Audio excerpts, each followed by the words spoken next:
Котельные Усть-Куломского района переведут на биотопливо. Такое поручение Владимир Уйба дал правительству региона. О лесопереработке полного цикла он рассказал в своем специальном видеообращении к жителям республики.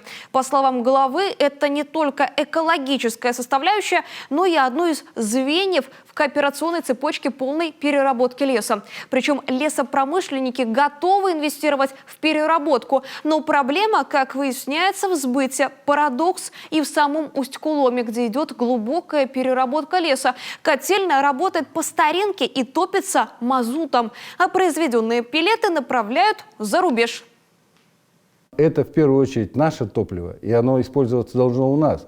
И этот парадокс, что мы отправляем в Италию, заботясь об экологии Италии, наше чистое топливо, а сами топим мазутом. Вот этот парадокс год. Я дал задачу, поставил задачу правительству год на то, чтобы этот парадокс исправить. Перевести все котельные на горелки вот с использованием биотоплива.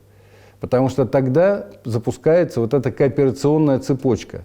Заготовка, переработка и сбыт готовой продукции, будь то пеллеты, будь то гранулы.